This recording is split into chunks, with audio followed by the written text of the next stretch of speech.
All right, everybody. So, yes, a very good morning, everyone present out here. Greetings of the occasion, ladies and gentlemen. Welcome to this beautiful day we all have been gathered here for. Well, this is Neha R. Gupta. I'll be the host for the day, and we are here on the spirit of gifting with Shanghai Corporation Organization First Young Scientist Conclave, Day 2. Well, we'll be receiving official statements from Russia and China. But meanwhile, due to technical difficulty, the video provided by Chinese government cannot be played. So we are regret to have this inconvenience caused.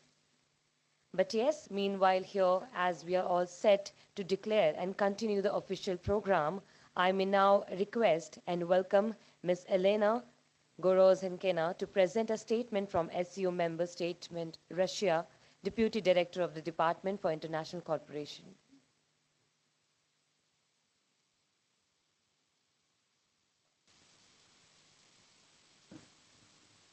Dear colleagues, ladies and gentlemen, on behalf of the Russian Ministry of Science and Higher Education and myself, I would like to congratulate all the participants of the first conclave of young scientists of the Shanghai Cooperation Organization. In our opinion, the start of this initiative seems very timely on the eve of SEO anniversary. The country's commitment indicates their desire and readiness to give the impulse to strengthen scientific, technical, and innovative cooperation. Young people in science has been one of the most important goals of the Russian state policy. In Russia, we have strong grant support measures of young scientists. Talented specialists can win the presidential award and various prizes on the regional level. Much attention not only to financial assistance, but also to a friendly environment for Russian and international researchers. In the context of international cooperation, I would like to touch upon the Mega Grant program. Over the past 10 years of the program's implementation, we have created 272 world-class scientific laboratories and involved leading scientists from 32 countries. This year, it is impossible to ignore the global crisis caused by the pandemic. The unprecedented situation required timely and joint steps to ensure human well-being to overcome the global crisis. In this connection, there were several calls for proposals in this field in Russia. As a result, 115 projects were selected. Finalizing my speech, I would like to stress that we recognize the importance of young scientists conclave. Provide opportunities for researchers to improve their skills, share their views, and find new forms of cooperation. I wish all the participants interesting projects, reliable partners, and success. Thank you for attention. Dear colleagues, ladies and gentlemen,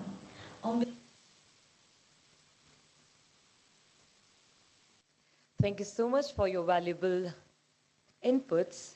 And here we'll be moving to the further discussion. And now we'll be moving to Thematic Session 1 on agriculture and food processing. Well, yes, I'll take a moment to welcome our chairs, Dr. V.B. Patel and Dr. Renu Agarwal. But before than that, would like to inform you all a couple of things, such as that the chair's deliberations will be followed by young scientist presentation from SCO family. Also, we request all the participants to actively take part until the networking session is done. As the networking session seed SCO member state collaboration for possible across border R&D projects in science, technology, and innovations. And all the queries of the upcoming sessions going to take to the sent to the chat room, which will be addressed by respective speakers. At the same time, if there is any delay or any interruption in the presentation, our team will be waiting for 30 seconds. And in case if it's not ready, we shall proceed with the next presentation as per the schedule. So yes, ladies and gentlemen, the wait is over, and now we would like to welcome our chairs, Dr. V.B. Patel and Dr. Renu Agarwal. But on to the taking the respective zone part in, I want to tell you that the scientific event is scheduled covering 5 thematic areas, namely agriculture and food processing, biotechnology and bioengineering, combating COVID-19 and emerging pandemic through research innovation, environmental protection and natural resources management, sustainable energy, and energy storage. So as we have our next chairs onto the floor, first we have Dr. V.B. Patel, scientist, ICAR, Indian Agriculture Research Institute, New Delhi, India. His field of specialization is grape improvement, fruit physiology, and nutrient management. Well, he's been recognized for Hariom Ashram Trust Award by ICAR, New Delhi, Lal Bahadur Shastri Young Scientist Award, Young Scientist Award in Crop Science section by NAAS, Shri Girdhari Lal Chadha Memorial Gold Medal by Indian Academy of Horticultural Sciences, Fellow, Indian Academy of Horticultural Sciences, Associate, National Academy of Agricultural Sciences, New Delhi. Also, we have our other chair, none other than Dr. Renu Agarwal. She's an ex-chief scientist at CSIR CFTRI, Mysore, India, and rural program coordinator for outreach activities at CFTRI. She has over 20 patents to her name, with 65 plus publications in international and national journals. She has represented India as a team leader taking scientific delegations for the Asia Meet at Indonesia, Bali, nominated by DST Government of India. Her areas of specialization include biotransformation and probiotics. Her group has developed greener probiotic technologies used by common man. As CSIR 800 Rural Development Coordinator, she led CSIR CFTRI for CSIR 800 and to give a better quality of life to 800 million people in India through scientific and technological intervention. Well, moving to the next part, Zone N, may I now welcome and request our chairs to please continue the session. The setup is all over to you.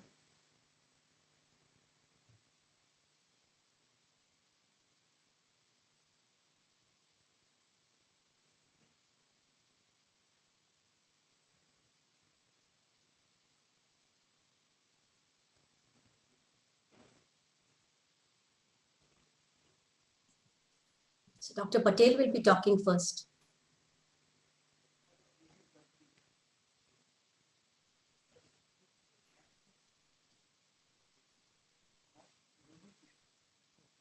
So now may I request Dr. Renu to please do with the flow of proceedings. Very good morning to all of you. I will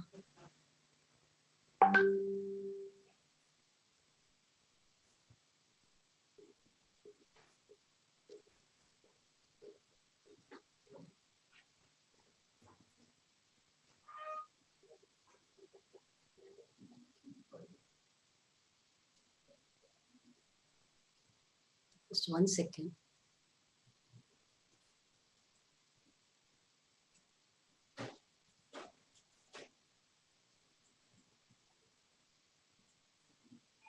It's not taking that way. 1 second. My screen share.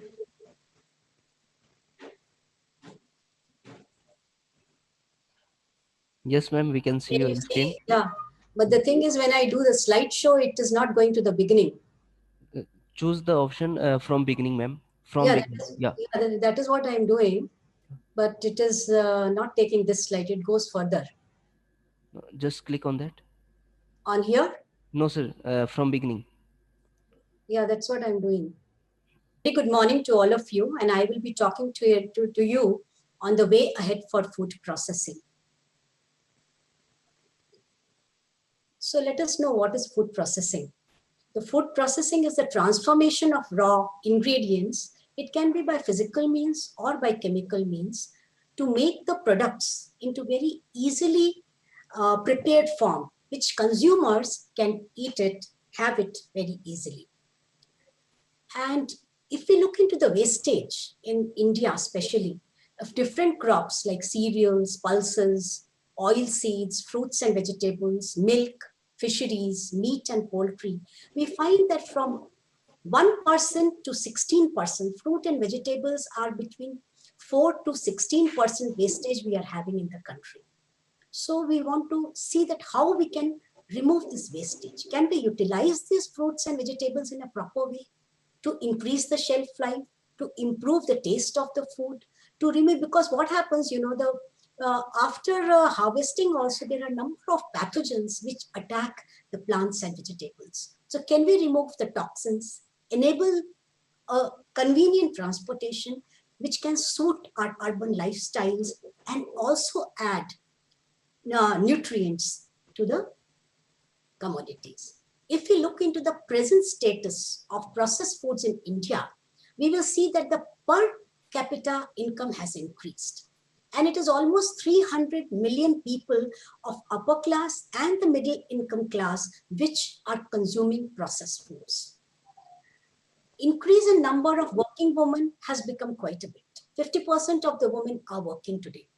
So what is happening, that there is a annual growth rate increase in the food industry from 9 to 12%, which employs, imagine the increase in the employment due to this food processing industry is more than 2 million people in the organized, unorganized, and small cell sectors. So if we look into the product diversification for Atmanirbhar Bharat, our Prime Minister has been talking about if we become independent country, so the way forward is we can meet the challenges. How we can do it is by value addition, having convenient foods, marketing needs should be taken, and non-conventional foods can be used. There are many novel food technologies. If we see ohmic heating, microwave heating, radio frequency heating, infrared heating, high pressure processing, pulsed electric field heating, ultrasonics, pulsed light technology, pulsed X-rays, irradiation, and oscillating magnetic field. Apart from that, people are working on solar energy, where it can really have good impact with low economics, cheaper value. Then Pradhan Mantri Kisan Sampada Yojana has a lot of, it's a very beautiful scheme where you have big food parks with value-added centers, integrated cold chain facilities, because cold chain is a very big problem, especially when the produce comes from rural area to the urban area. The cold chain facilities have to be in place, and irrigation facilities with modernized abattoir. And another very important thing is in food processing, the quality insurance, the codex standards, and the R&D. The setting up of upgradation of quality control, in central laboratories, in state organization, they give a lot of funding nowadays, with total quality management. That is with HACCP programs, ISO 9000 and 14000, GMP practices, that is good manufacturing practices, and good hygienic practices. Then it is very important to have on the products following the national and the international standards with a barcode. If a barcode is there on the processed food packages, it helps a lot because it maintains the standards. And there should be each processing unit, they should have a codex center, which will have the excellence of international standards. Like, in CFTRI, where I worked for 32 years, we have a codex lab. I remember a time when, this Maggi noodles had a problem and the samples used to come to CFTRI because we had the codex lab. So if any food processing laboratory has a codex cell, it is going to be very good with a good R&D.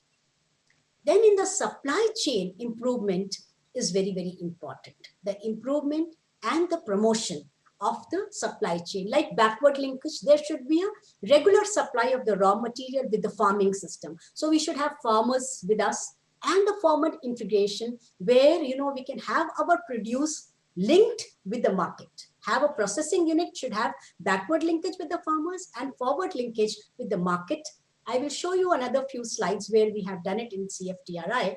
And advertisements, generic advertisements are very, very essential, like, marketing promotion of the campaigns, like in publication form, in the journal forms, and also the social media today. Then there's promotional activities like seminars, workshops, like we have this conclave today by DST. It's a very good thing. And we should have association with APEDA, with CFTRI, different association, which can really take us to more Atmanirbharta. So the way ahead for innovative products, for Atmanirbhar Bharat, we should have affordable technologies. The coating material should have in such a way that it can reduce the cost and also the wastage. We have seen, this packaging, it creates a lot of wastage. So can we have a coating system, a packaging system which can have an edible coating? Then we can use utilization of alternate source of energy, especially the solar drying is found to be very, very economical. And more scientists are working on solar drying. Then we can have storage concepts with total quality management, whereas no infestation takes place. Biofortification and innovation formulations. Today, in this pandemic time, everybody is talking about diet, about, increasing the immunity. So how can we enhance this immunity and combat the malnutrition and the diseases? So, the major nutrients are carbohydrates, proteins, and fats, which we require in the RDA, that is a recommended daily allowance, around 60% of carbohydrates, 1 gram per kg of proteins, and 3 to 4 tablespoons of fat with 1 tablespoon of ghee. Similarly, micronutrients, we require our body calcium, magnesium, phosphorus, zinc, selenium, and iron, and vitamins A, D, E, and K, and water-soluble B and C, and water for hydration, which are very much required for increasing the immunity. So what can we do? Can we have this value addition, fortification for better immunity, which starts from the soil, which, our Pradhan Mantri, the Prime Minister, is talking about soil health card, where we should know in the soil how much is the CNP, how much is the pH, and the toxic metal ions or something like that, because the crop is going to take it. And fortified midday meals we can have, millets with like chia and quinoa, and biofortification of, with millets, and iron with fortified snacks. In most of the vegetarian diets, we will see that these diets, they lack millets and legumes by 30%. This is where, the deficiency of vitamins and minerals, which causes so many diseases and loss of immunity. Can we do something like biofortification? And this will also, these emerging technologies will double the farmer's income. We have been talking about how we can double the farmer income. This crop like chia, which is 2 crops in a year, Rabi and Kharif, have very high omega-3 fatty acids, protein of 20 to 22%, and dietary fiber and high amount of antioxidants, using with vitamins and minerals in high amount. If we can use these things in food processing, like, when I was the rural program coordinator, we linked the farmers now in Karnataka, and we had a all India, here you can see all India Farmers Empowering Workshop, where we had farmers, more than 1,000 farmers had come here, and we distributed to them the chia and quinoa seeds, which is so high in all good fat and proteins and omega-3 fatty acids. This we linked up with a company called as NutriPlanet, where they make these bars, prebiotic fiber, antioxidants. And these people, I have talked to them, they are ready for any R&D programs also. Then this quinoa bars with honey, nuts and berries, with oats and rice, and grain proteins, low glycemic index, and dietary fiber. So if these types of things one can take up for work, then we have this fruit bars, fruit bits, fruit bars, where, they enriched it with vitamin A, vitamin C, calcium, and iron, which gives very good amount of immunity. The immunity increases, and a lot of diseases can be taken over. They have immune bars, which are enriched with zinc, with vitamin C, vitamin A, and it increases the immunity to a large extent. Then fortification, this is a study done by NIN, that is National Institute of Nutrition, where they found that these fortified products can increase the T cells, CD4 cells, and CD8 cells. Probiotic lactic acid bacteria and yeast and prebiotic products have become very common and, very much desirable, because even Mother Dairy and Amul in India are making these products which can improve the gut health and the bowel movement. It can increase the immunoglobulins. There is another thing where, the midday meals. This Annapurna has come out with a SciSure where this midday meal, they are increasing with the toddlers, the high school children, and the pregnant woman, where they have enriched, and the RDA is almost the daily allowance is 75% and 60% of the thing. Then there is a Spirulina, a wellness company in Pune, and which can really, can increase because it has essential amino acids, chlorophyll, carotenoids. It has high antioxidant activity, essential fatty acids, trace minerals, vitamin B12, which, is very much important for the brain and the heart, and our body does not make them, and phycocyanin. So these spirulina, work on spirulina can be done to a large extent. Then in CFTRI, we had a lot of technology options, starting from animal products to bakery, beverages, cereal products, convenience foods, food machinery, fruit and vegetables. If you look into the cereals, you see that noodles and flakes, these flakes, we can add it into different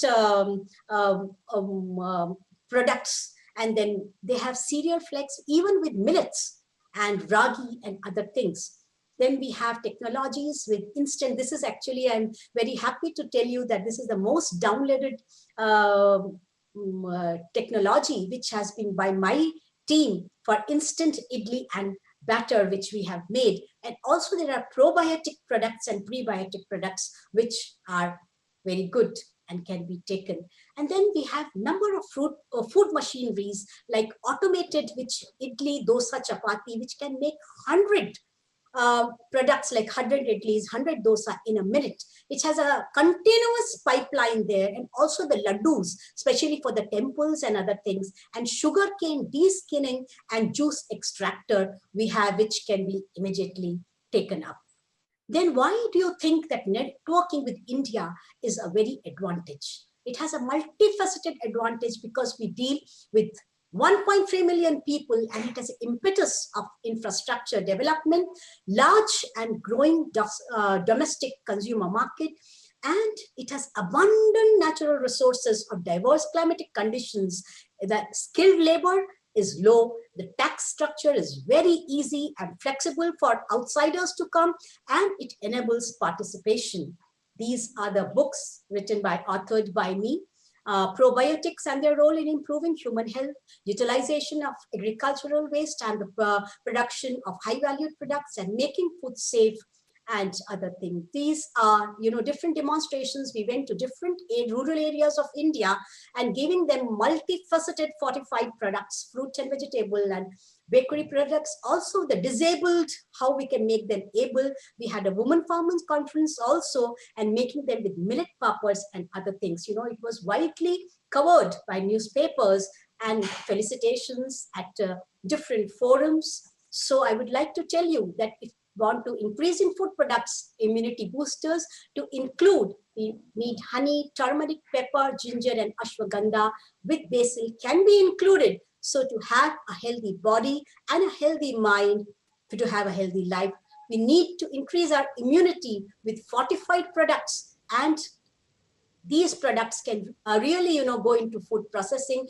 removing the waste and other things. So thank you very much for giving me an opportunity, and let us have a good networking with India and work together.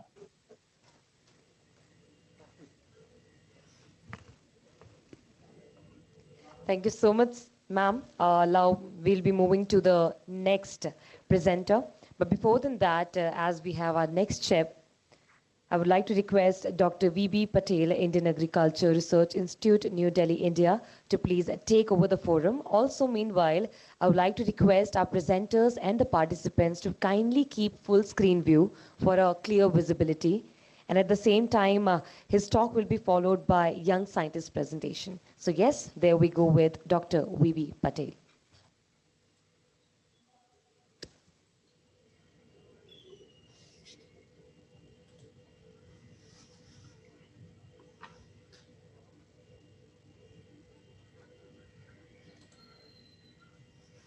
Thank you. A very good morning to all of you. All the delegates participating in the first Shanghai Cooperation Organization Young Scientist Conclave, shaping STO-STI partnership Young Scientist Perspective. I thank the organizers, particularly Department of Science and Technology, for giving me this opportunity. I feel privileged to share the thoughts on agriculture in India, status, challenges, and the way forward. As you all might be aware that Shanghai Cooperation Organization is the permanent intergovernmental organization announced in June 2001 by the 8 countries, and in 2007 June in Astana, full membership was granted to India as well as Pakistan, and now currently 8 members are there as a partner in Shanghai Cooperation Organization, and 4 countries are observer countries and 6 are the dialogue partners. Coming to agricultural status in India, the Indian agriculture has a very strong infrastructure support and network of research and development organization. If you look at the India as one of the largest national agricultural research and education system comprising of 101 ICR institutes and 71 universities. I hope that I am audible to all of you. Yes, Yes, sir. we can hear you. Okay. So, with the hello. So, with the establishment of the ICR in 1929, as well as first State Agriculture University in 1960, we focused more on research and education as well as extension and training. And the establishment of these institutions has made transforming changes in agriculture and food system. We will that caused that we have succeeded in elevating, minimizing hunger, malnutrition, poverty, and gender equality. And based on the successful model of the ICR, same models were replicated in the Philippines, Pakistan, Nepal, Bangladesh, and few other countries. Coming to the status of the research and development as well as achievement, when India attained independence, the population was only 1/3 of the present number, but it was suffering conversely from the chronic deficiency between the basic requirement of food and that produced the country. It is important to note that during the mid-50s, what happened that the country imported 6 to 8 million tons of wheat and produced about 10 to 11 million tons annually. At that time, India was said to have a ship-to-mouth existence so heavily dependent on the imports of the wheat as well as other grains through PLAT schemes. Many of the dire predictions were made about the country's survival through the persistent food shortage. However, the Green Revolution transformed India into self-sufficiency, and subsequently a lot of revolution took place in the agriculture sector in the country, making like Green Revolution for the food production, Golden Revolution, or Rainbow Revolution for the horticultural crops, White Revolution for the milk, Blue Revolution for the fish, and eggs also improved. Egg production also improved with the number of times. With such a spectacular achievement, moving from deficit to surplus, from begging bowl to net exporter during the recent years, Indian agriculture has made a lot of impact in the lives and livelihood of the people of our country. During the last decade, if you see that about 2,000 field crop varieties, 731 horticultural crops variety, 1,583 climate resilient varieties developed. Moreover, through the molecular breeding also, we would able to develop 61 varieties, 45 varieties that are rich in iron, zinc, folic acid, or one or other nutrients. We are also focusing on multiple stress and disease tolerance. Our wheat variety HD 3226 has got 7 tolerance to the 7 diseases. Arka wheat tomato released from the Bangalore Indian Institute of Horticulture Research had got tolerance to the 4 diseases. Similarly, varieties for processing traits are also developed, and we are focusing for exploring the underutilized crops for their potential in the food security, nutritional security, as well as the environmental security. Some of the varieties has made really impact in our nation, like Pusa Basmati 1121 developed from our institute. It has contributed a lot to the economic development. And if you look at this figure, that about 92,000 crore rupees it earned in the last 5 years. Similarly, sugarcane Karan 4 variety, the area under this single variety that is having higher sugar recovery, it has about 2 million hectares at present. If you take the horticultural crops like Amrapali in mango, Bhagwa in coconut, Arka Rachak, Arka Samrat tomato, they are grown throughout length and width of the country and making an impact. Now coming to the uh, reduction of some pollution. So it is believed that burning of crop residues, particularly the paddy straw residues, causes a lot of environmental pollution, and some cities, including Delhi, are severely affected due to this problem. So ICR also has developed technology to curb out this one, and with this technology of introducing the zero tillage, particularly the happy seeders, there has been 52% reduction in the burning event. Uh, Very recently, our institute has developed Pusa decomposer, a microbial consortium for management of paddy straw that would able to uh, uh, that would able to compost the paddy straw in the field itself within 25 days. So with this decomposition, farmers are able to sow the wheat within time from harvesting of paddy. Within 25 days, they can sow the seed and get the new crops. And if you look at if you wish further to know about the ICR technology, there is a mobile app. You can go and see in the Google Play Store, and you can download and check the technology. Horticulture sector in India also making a new story in Indian agriculture. With about 25 million hectare, horticulture sector is contributing to the 320 million tons of the produce every year. And if you look at this particular graph, you will find that when there was a water deficit condition, particularly in the year 2002, 3, 4, 5, 9, 10, 14, 15, and 15, 16, the food grain production has dropped slightly. However, the horticultural production has been increasing despite the condition of the drought stress or water deficit or rainfall deficit condition. So with this achievement, India occupies a place of pride in the world horticultural production, and now it is the second largest producer, and we are also the largest producer in banana, mango, and papaya, many horticultural crops. Even in vegetable crops like okra, we are contributing to 73.6%, pea, coconut, areca nut in plantation crops. Among the spices, chili, coriander, fennel, aniseed, and many second. And if you look at our SU organization, mostly located in South and Central Asian portion, and these are the regions which contributes to the major fruits and vegetables in the world economy. Keeping in view this one, the International Year of Importance of the Fruits and Vegetables, this International Years of Fruits and Vegetables is will be celebrated in 2021. So with this spectacular achievements, the challenges are also enormous. The challenge of feeding growing population, particularly in our country, we would be 1.7 billion by 2050, and world would be 9.5 billion in 2050. So another problem is that there is a global climate change is evident, and you can feel that there is intensification of the natural disaster and extreme events. We can see that upsurge in transboundary pest and diseases, deterioration of the natural resources, water table is shrinking, and land is also getting every day it is being a scarce commodity.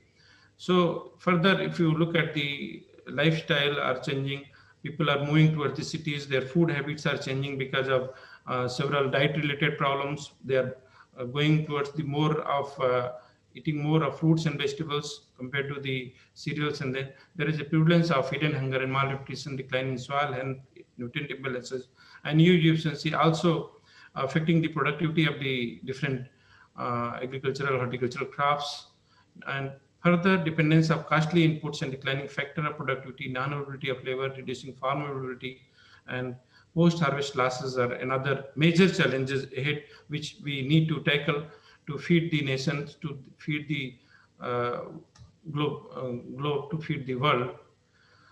So there are a number of innovations that can be scaled up to curb down the challenges like biofortified crops. Particularly, it will help in creating a healthy human being, particularly in quality protein, maize, iron, zinc, and iron-rich zinc and rice, iron-rich bajra, iron-rich wheat, and most of the horticultural crops, they are also nutrient rich. So these need to be scaled up. Biotechnological cotton has made, BT cotton has made very high impact in cotton production. Similarly, soybean, mustard, maize, and brinjal are also making impact. Then sugarcane and maize, they are being used for biofuel production. In Indian country, we are also hoping that it will in future scaled up for the biofuel production also. Hybrid technology, conservation agriculture, diversification to high-tech horticulture, fruit cultivation, micro irrigation, and each of our community radio. These need to be scaled up. These innovations that requires a focus for scaling up to change, to harness their potential. And further, there are new science. SEO countries, particularly those 8 countries, they are very rich in uh, wild relatives. These need to be exploited. There are several new crops that need to be exploited in the different regions, and we have rich diversity of the minor crops, particularly in case of millets and fruits and vegetables that need to be exploited for their ability to provide high nutrition to the population. Then we need to harness the new science like genomics, proteomics, phenomics, hydroponics, aeroponics. These are the new science that need to be exploited for human being, gene editing, big data and informatics. We need to do a lot for the eco-regional planning, for improving our soil health, for improving the environmental sustainability. And we need to put in place the science of precision agriculture. We need to use the Internet of Things, drones, robotics, AIs, small farm mechanization. So these are the area that requires, that needs to focus for new gains. Now, our Honorable Prime Minister has proposed that we should have working group of innovations and startup to share our rich experience in the startup ecosystem. So India is the third largest startup ecosystem. It has got about 37,000 startups and more. And if you look at some of the successes, for example, which country has honored, like Organic Mandya. They are Mandya Organic Food Private Limited. They have started from the Mandya, that is placed in Karnataka, India.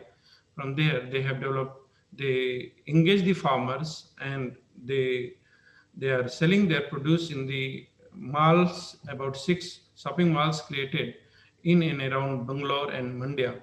So this is a very successful model that similarly another model, another innovation and startup in the post-harvest technology, Intello Labs Private Limited, where the digital food quality assessment is taken, it is used for assessing the quality of fruits and vegetables in real-time basis.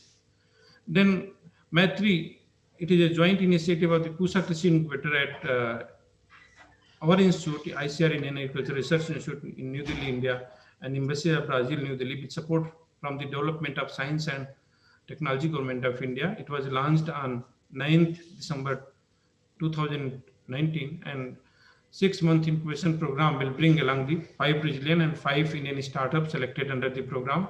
So Mr. Kumar Tomar, he has been selected for to deliver the higher spatio-temporal Earth observations, that products that can be utilized in analytics and devices to measure the soil moisture, evapotranspiration, crop health, crop yield, rainfall analysis. Similarly, from Brazilian, Claudia and Julia, they would be leveraging the productive level of world dairy farming. So these are the startups that have been taken place, and there is a high scope of putting these startups in the place, and there is a great opportunity for collaboration between the SCO countries.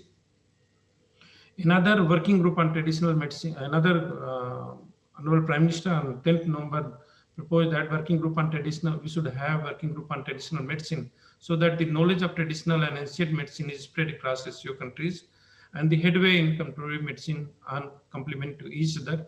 So if you look at the SCO country location in the world map, we have rich diversity of flora, including medicinal and aromatic plants.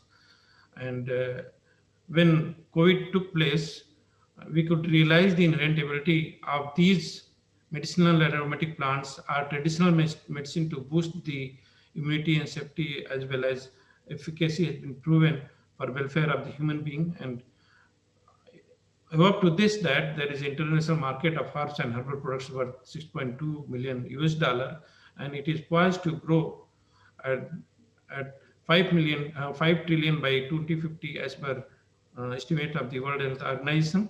So there is great scope in the medicinal and aromatic plants, in the traditional medicine that our country has announced for a proposal of working group in this area.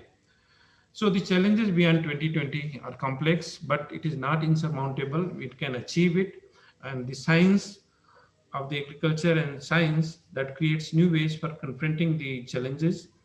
And we require collaboration for innovations, for new opportunities, for accelerating gains in productivity, profitability, sustainability, equity, and inclusivity.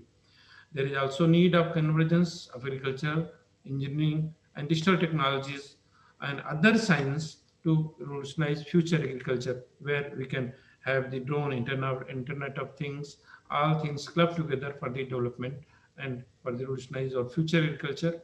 We should build SEO framework for sharing knowledge, tradition, and new innovation, particularly in the area of training of the young scientists as well as other stakeholders on the new science in agriculture. And I'm sure that our partnership will be able to succeed in eradicating hunger, malnutrition, and poverty, making agriculture and food system more sustainable worldwide. Thank you so much for giving me the opportunity to speak to all of you.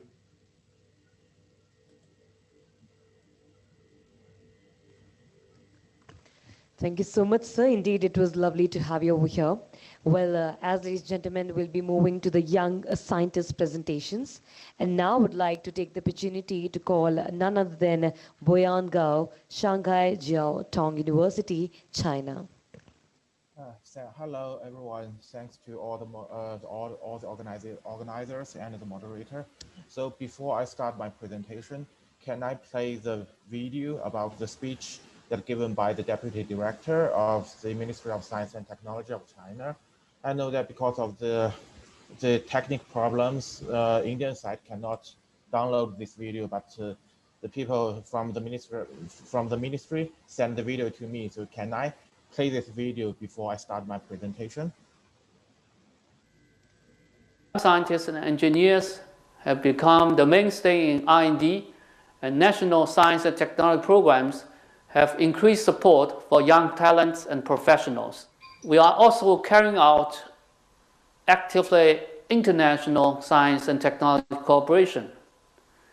China has established scientific and technological cooperation relations with over 160 countries and signed 114 intergovernmental agreements, including the members of SAO member states.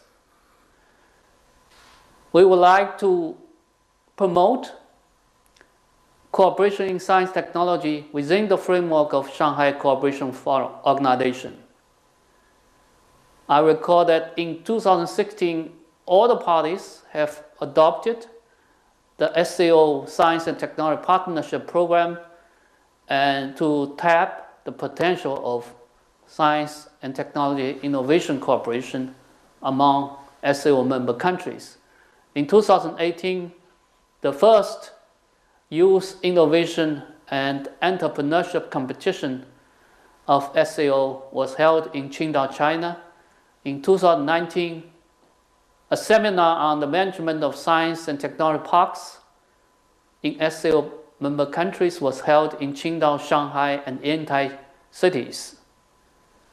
In 2020, we are carrying out the construction of a China SAO Technology Transfer Center in Qingdao to promote the sharing of science and technology information and transformation of technology and innovation. I would like to make 3 suggestions for strengthening STI cooperation in SAO. First, fully utilize the mechanism of Ministers of Science and Technology of SAO member states to implement Science Technology Partnership Program. We hope that next year we will have another meeting of SAO ministers and to discuss the cooperation in the key areas including agriculture, energy, natural resources, ecology, and environment. Second, we hope to encourage the exchanges and cooperation among scientists and engineers of SAO. At present, the Ministry of Science and Technology China is implementing talented young scientist program, and we welcome young scientists from SAO member states to China, and we support their stay in China. At the same time, we will hold international training programs or seminars to share our experience on applicable technologies and in different fields. We are welcoming also SAO members, countries to join us in those seminars and training courses. Lastly, we also hope to concentrate also on a platform on exchange and cooperation in agricultural technologies, which was adopted already by our agricultural ministers meeting, and to establish a base of agricultural science and technology cooperation in Yangling, China. We are honored to do that. I wish you a very successful event. Thank you very much.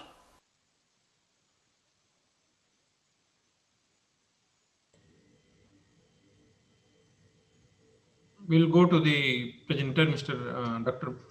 Boyan Gao. Okay. So okay. So hello everyone. My name is Boyan Gao from the Department of Food Science and Engineering, Shanghai Jiaotong University in China. So it's my great honor to be here to present parts of my study. It's about the non-targeted strategies in assuring food safety. So in this presentation, I will first give a brief introduction about myself and then talk some experimental detail about this study. So in September 2017, I got my PhD degree from the Department of Nutrition and Food Science, University of Maryland, College Park. After that, I started my work as the assistant professor in Shanghai Jiaotong University. Besides, I also have two academic activities. So start from January 2018, I worked in the dairy protein expert panel in US Pharmacopoeia. And start from the January of 2019, I worked as the editorial board member in the Journal of Agriculture and Food Chemistry. So here is part of my scientific achievements. So till now, I have totally published 51 SCI manuscripts, and my H index is 18. So among all the papers, I contributed as first or corresponding authors in 26 papers. And among all the papers, 27 are published on the GCR01 journals. And the highest citation number for one paper is 109. And my total citation number is 911. And besides, I was also invited to give oral presentations for 5 times and poster presentations for 4 times in all the international conference. So, okay, so now let's talk something about my research. We all know that the food safety problem has become the public concerns in recent years, since growing food safety issues happen globally, such as the melamine in infant formula, the utilization of gutter oils in cooking, the clenbuterol abuse in pork and BSE. And we could find that while facing these food safety issues, previous workflows are usually like this. The toxic effects were observed firstly. Then the food chemists tried to investigate the targeted chemical components, such as the melamine, the clenbuterol, and so on. And then we can create analytical methods and focus on these toxicants. But some other toxicants might be found or even adulterated into the food. which means that all the food chemists are always one step after the food adulterators or the safety issues. So can we change this condition? So in the past decade, we tried to establish some active defense approaches rather than the previous passive defense ways. And one of the best strategies we used is called the non-target detection. And this method combines the fingerprints with the chemometrics and could be used to detect the toxicants or illegal additives to foods without prior knowledge about the chemical information. And so the basic principle is to know the chemical information about the authentic samples and then create the mathematical model to describe certain authentic samples. Then any other component out of the range of the authentic samples could be recognized as the potential risk samples and process further analysis. So here I will use one example to explain this strategy. So we all know that milk adulteration is one of the most important food safety issues. Besides some illegal additives, some animal or botanical sourced proteins were also added into milk to increase the total protein concentrations of milk products, such as the pea protein, the soy protein, and collagen. So we developed a non-targeted method to differentiate the protein milk from the other other proteins by detecting the amino acid compositions.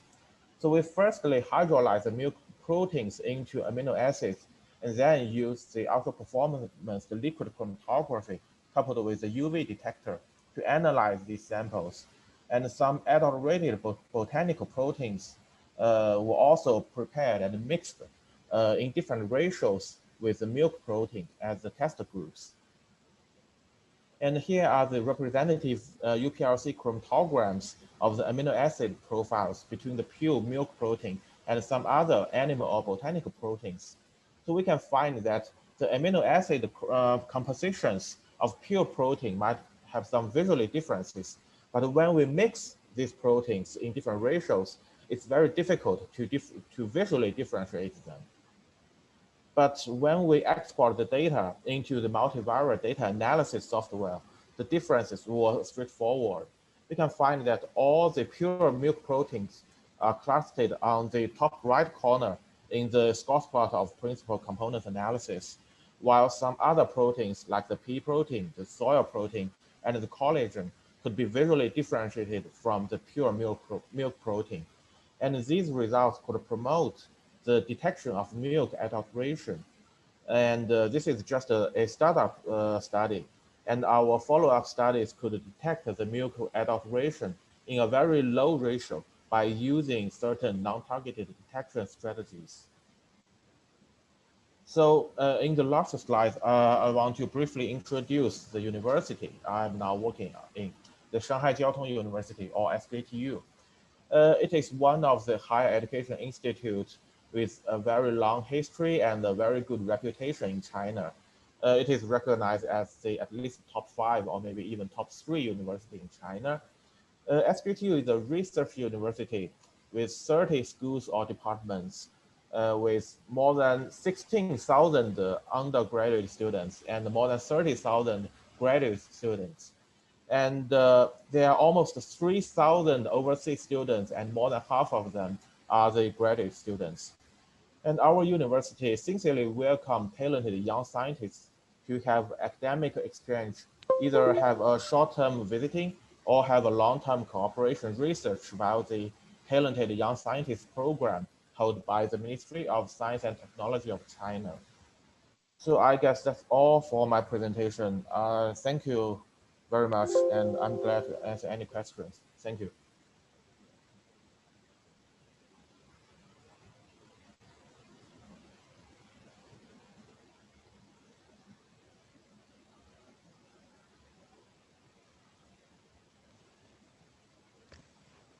Dr. Patel, I would like to request you to please unmute yourself.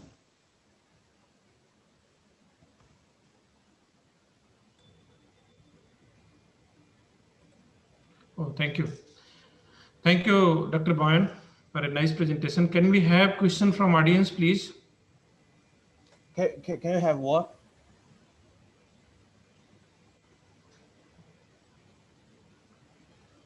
You can type, if any clarification is there, you can type in chat box or question and answer box. Okay.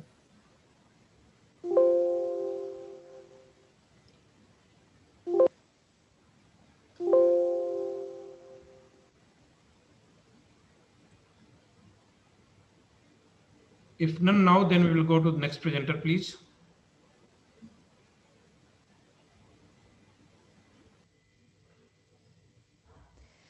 All right, everyone. So here we are moving to the next presentation. And now may I request Kangming Tian from Tianjin University of Science and Technology, China, to please take over the forum. Thank you. Can you hear me? Sorry, Yes, can you we hear are me? ready. Okay, thank you.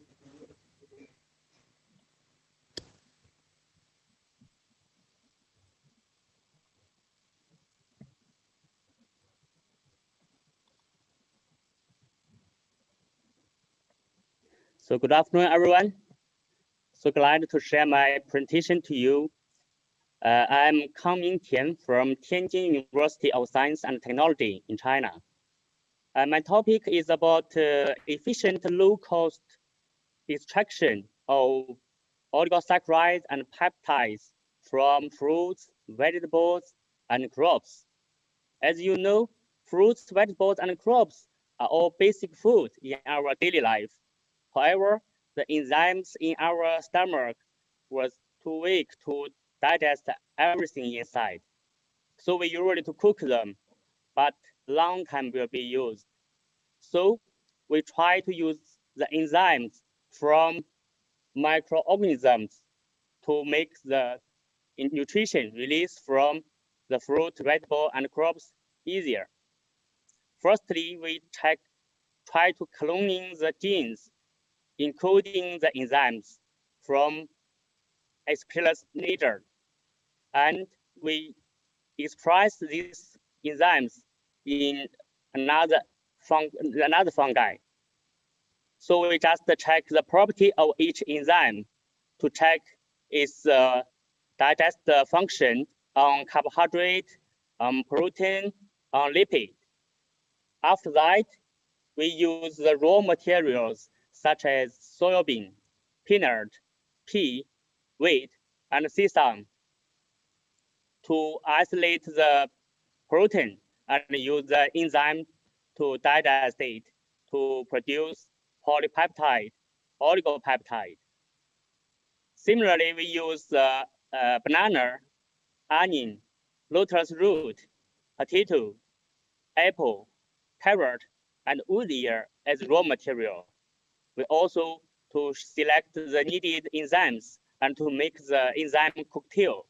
After the construction of the digest production, processes, we can get the functional products like the fructose oligosaccharides, galactose oligosaccharides, and so on.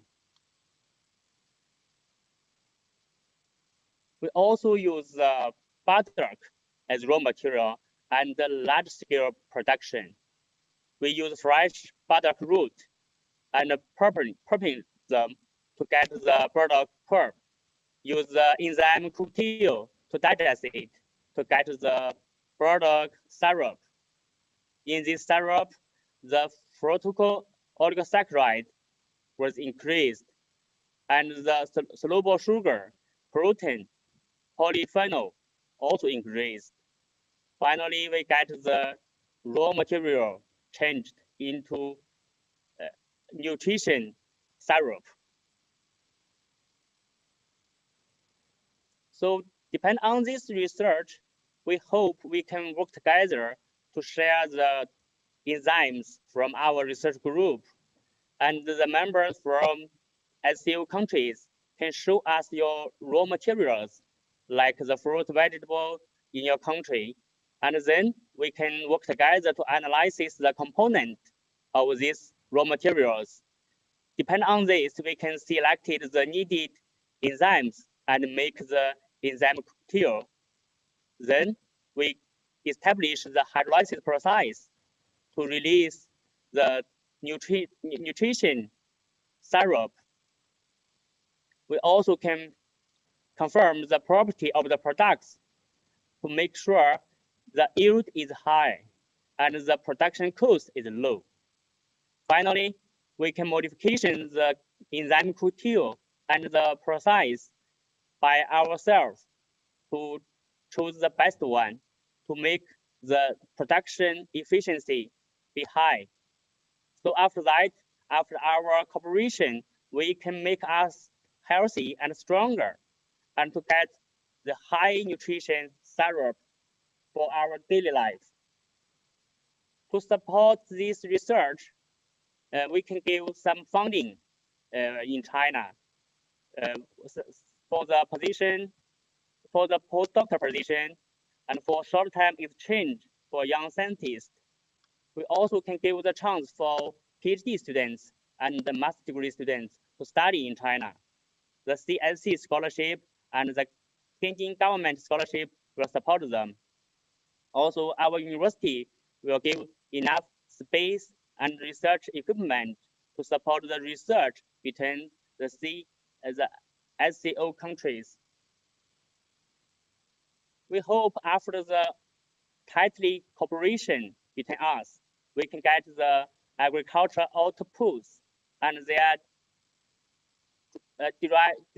derivatives to the functional oligosaccharides and the other kind of valuable products. The enzymes already here, and depend on the different strains from different countries, we can construct the new enzyme collections.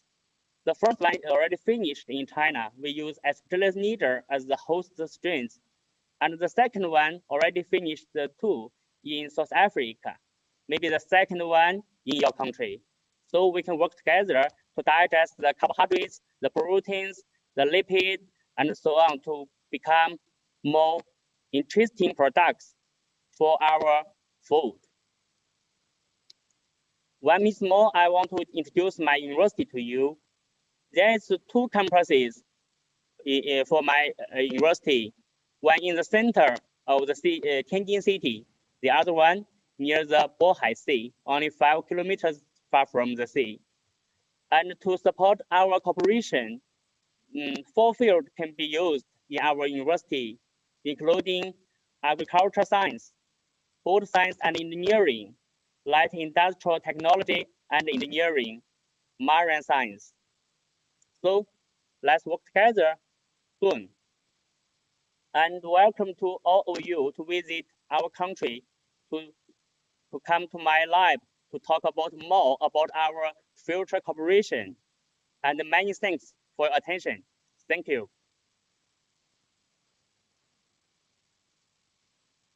Thank you, Dr. Tian. So I hope that he has presented a very good work of making the enzyme cocktail for as a healthy drink.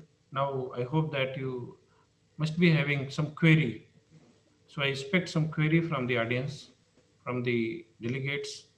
If they have any query, please go to the question and answer session and type your questions. If you have any question with Dr. Tian. Yep. Any question?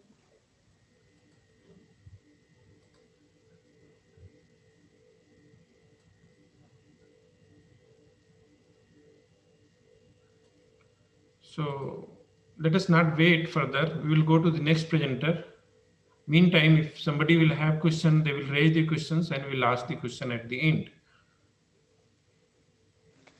All right, ladies and gentlemen, so here we'll be moving to the next presentation by Debashish Goloi. He's ICAR, Indian Agriculture Research Institute, New Delhi, India. Hello everyone, greetings from India. I welcome you all in my presentation. I am Debashish from Indian Agricultural Research Institute, currently working as a scientist in the Division of Soil Science and Agricultural Chemistry. In next few slides, I will show you few works done by our research team during last 10 years. So basically this work was carried out in arsenic affected Malda district of West Bengal, India, in collaboration with medical team based on Kolkata. For this study, drinking water and raw rice grain samples were collected from the participants' household recruited for this study.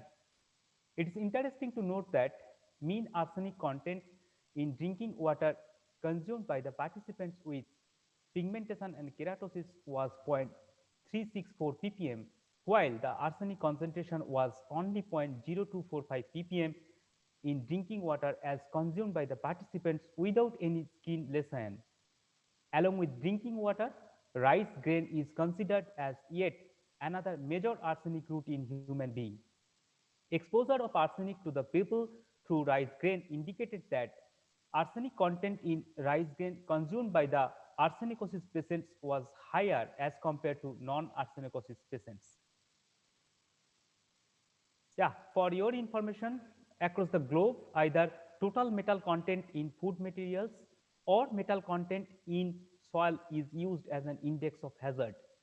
Even in India, Ministry of Environment, Forest and Climate Change, they have not prescribed any permissible or safe limit of pollutant elements in soil based on human health. So to address this issue, we have developed a protocol for prescribing the safe limit or permissible limit of extractable pollutant elements in soil based on free metal ion activity in soil solution, followed by its transfer to plants and ultimately human health hazard. So by applying this concept, we have developed a ready reckoner for prescribing the safe limit of extractable arsenic in soil in relation to human health, and the limit was published in Ecotoxicology and Environmental Safety Journal. You see, the safe limit of extractable arsenic here 0.43 ppm, when soil pH and organic carbon it is 7.5 and 0.5% respectively for rice crop. However, the limit you see it is 0.54 ppm when soil pH and organic carbon were 8.5 and 0.75% respectively. That means with increasing your soil pH and organic carbon, extractable arsenic is also increasing. So this type of findings will help you in formulating the remediation strategy for arsenic contaminated soils. A few works were also carried out for remediation of arsenic contaminated soils using easily available organic sources like rice straw, permeate manure, vermicompost, sugarcane bagasse, paddy husk, etc. under maize wheat cropping system. It was found that sugarcane bagasse was most promising in reducing the available arsenic in soil under both cropping system. Now let me introduce about my innovative idea, what I am proposing here, a cost-effective nanotechnology for remediation of arsenic contaminated soils. To begin the proposal, designing and developing a novel engineered nanomaterials is the first and most important step, followed by its characterization with advanced instrumental facilities like XRD, scanning electron microscope, transmission electron microscope coupled with EDX, FTIR, etc. To judge the efficacy of this material in removing arsenic from water as well as soil, contaminant treatability experiments should be conducted in batch as well as continuous column. After characterization, it is essential to investigate the sustainability of the materials in terms of toxicity to microbes as well as environment. After successful column as well as your batch experiment, the nanomaterials should be transferred for pot as well as field experiment. Now the concept behind this designing and developing of these nanomaterials is presented in these slides. As you all know that the reactivity of nanomaterials is limited due to their agglomeration and subsequent oxidation in aqueous medium. Therefore, to have control over the nanomaterials behavior as well as their mobility, embedding of nanomaterials with suitable support medium like graphene oxide, carbon nanotubes can be proposed. Embedding of nanomaterial or nanoscale zero valent iron with suitable support medium will be highly effective in absorbing free arsenic present in soil as well as water system. Now, the question is how we can make this nanomaterial cost effective. To date, most application of nanomaterials are for the removal of arsenic for drinking water. On the other hand, it is established that major source of arsenic in soil under rice crop is groundwater irrigation.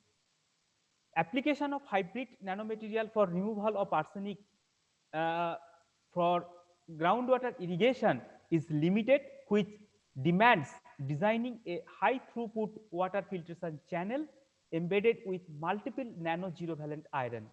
Similarly, laboratory scale research are available. For scale up such application based findings, there is an urgent need of developing a cost effective nanomaterial for remediation of arsenic contaminated soils. So, to make this nanomaterial cost effective, what I am proposing here, my idea is green synthesis of nanomaterials using green tea, rose leaf, amla extracts with necessary grafting, using bentonite clay, nanoclay polymer composites, nanoclay biopolymer composites, biochar, etc.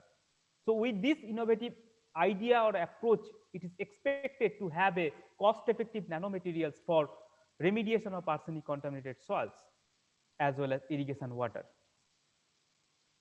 Regarding probable collaboration, I would like to mention here that application of nanotechnology for remediation of arsenic contaminated soils as well as irrigation water is an important and emerging area of research. So, working SCO nations like China and Russia, they are actually actively working on it, and working in a specialized lab in Russia or China will immensely help me to learn from their available expertise and gain a lot of experience, which will help to take initiative in formulating a research project for my country. As you know that the India is very much affected with arsenic pollution, particularly in West Bengal. So, regarding the activities of my institute is actively working in research, teaching and extension. These are science and technology activities. I am happy to share that my institute, my department has already initiated few works on application of nanotechnology in soil research as well as risk assessment of metal and metalloid polluted soils. That's all from my side. Thank you very much for your patience. Here is my mail address for further discussion, clarification, queries, if any. Thank you one and all once again. Thank you, Dr. Debasis. Since we do not have any question in chat box right now, we will take the question at the end. We will be moving to the next presenter, please. Okay, sir. Thank you, sir. All right, everyone. So here we'll be moving to the next presentation. And here I'm requesting Ms. Elise Kujur from International Crops Research Institute for the Semi-Arid Tropics, ICRI SAT, Hyderabad, India, to please take the forum. Over to you, ma'am.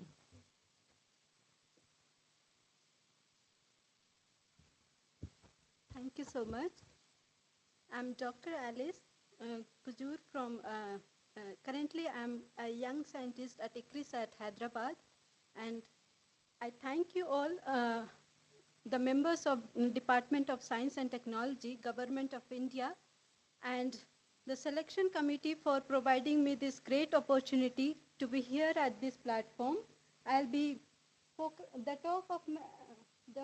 focus of my talk will be on application of integrative genomics and trait discovery strategies for crop improvement.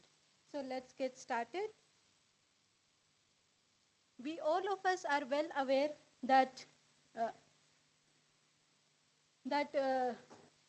multidimensional consequences of increasing global population and the changing climate. More and more people are being pushed into the suffering of poverty, hunger, and malnutrition. And in this scenario, increasing food productivity to ensure the global nutritional food security becomes an absolute necessity. And this is also a huge challenge for agriculture research.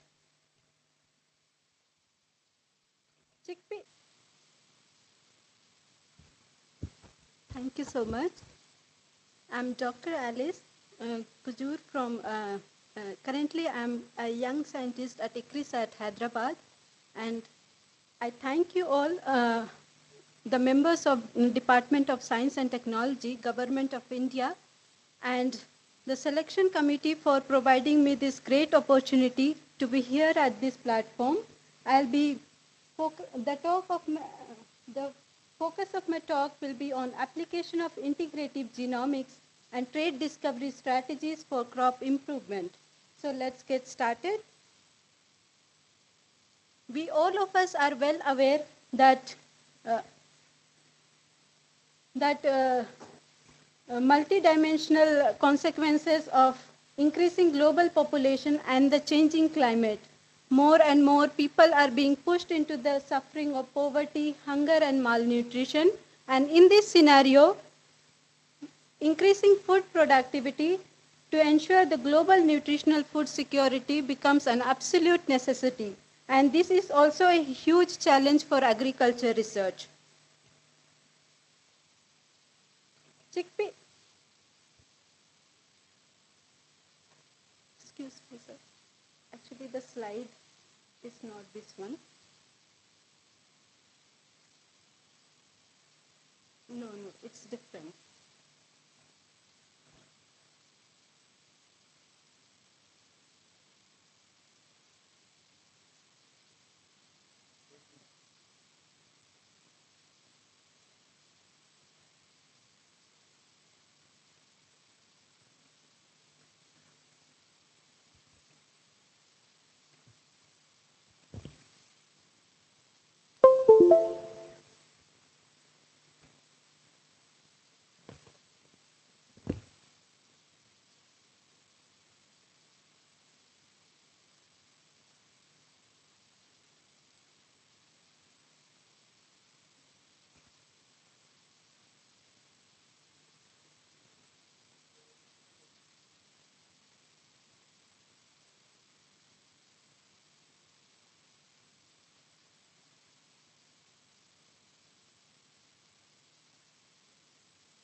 So we were talking about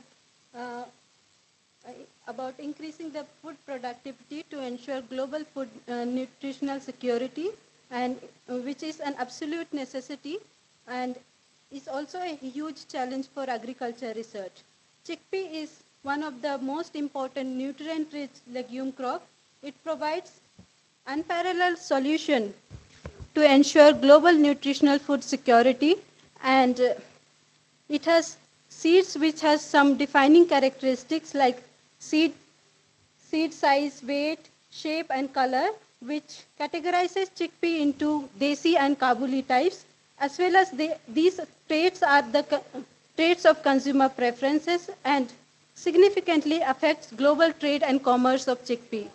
And of all these, seed size and weight trait is also a major yield contributing trait, just like the other pod number and seed number, which are altogether correlated, and therefore they are constitute the key determinants for developing high yielding chickpea cultivars.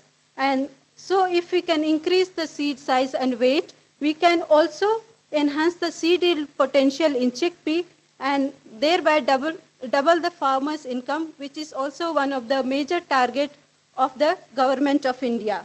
However, very limited number of genes, QTLs, superior haplotypes have been identified due to low intraspecific polymorphism in chickpea, and thereby marker-assisted selection for these traits have been limited. So during my PhD, genetic dissection of major yield contributing traits, pod number, seed number, and seed weight were targeted, and as a result, genetic and genomic resources were developed, and the genetic resources included an association panel of 365 chickpea accessions and 3 biparental mapping populations.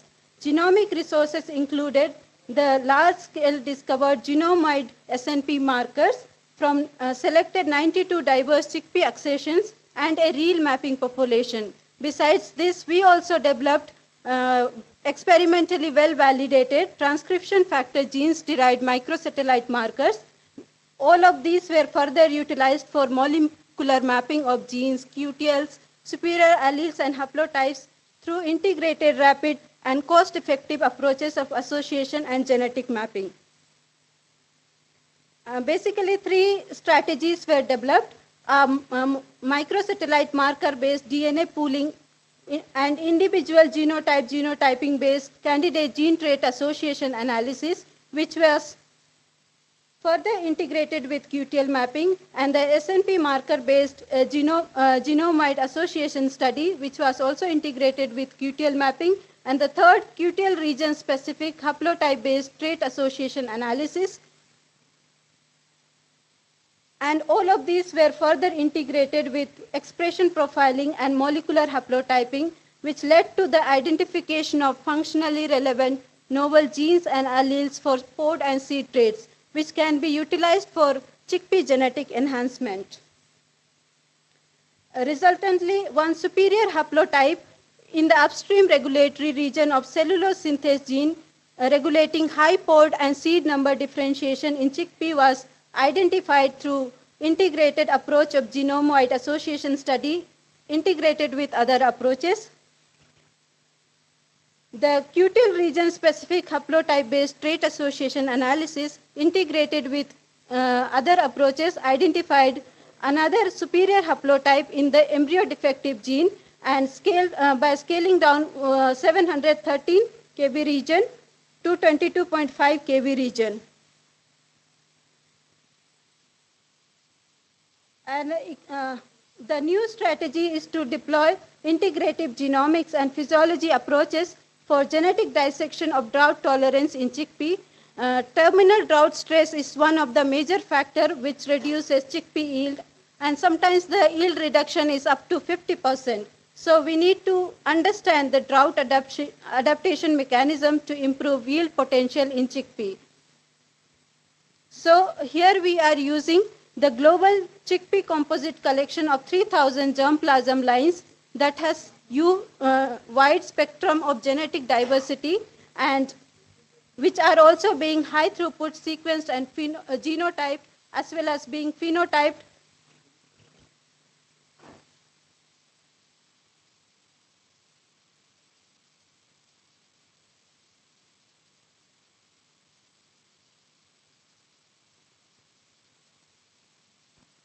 As well as being phenotyped for various yield-related traits at different field locations in India.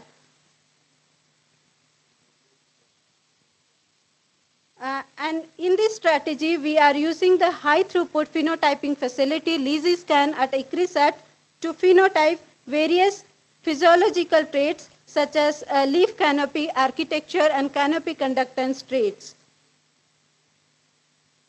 And the results so obtained will be further integrated with whole genome resequencing and SNP genotyping dataset for molecular mapping of genes, QTL, superior alleles for these leaf canopy development and water use dynamics traits, which will be further used for breeding of improved chickpea lines, showing better performances under various drought conditions. And we are expecting that we would identify various molecular signatures such as natural allelic variants, candidate genes, QTLs, haplotypes, and would identify key novel physiological traits and diverse source of variation that would facilitate trait mapping and trait improvement. And we, at last, the better understanding of the physiological and molecular basis of drought tolerance can be facilitated.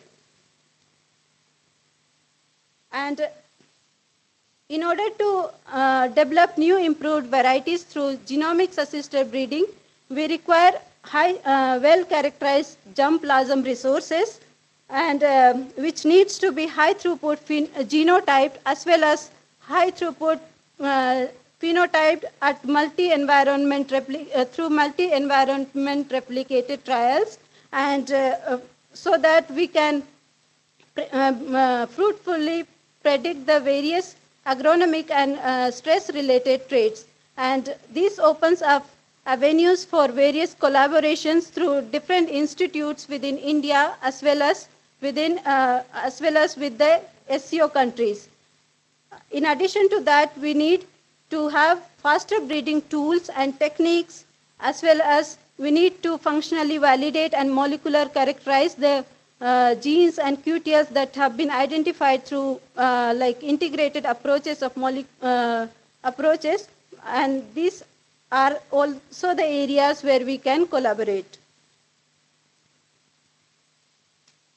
And the research work done that was highlighted was accomplished at National Institute of Plant Genome Research, New Delhi, which is an autonomous institute funded by Department of Biotechnology, Government of India, and it has one of the best well-equipped laboratories for high-quality plant science research.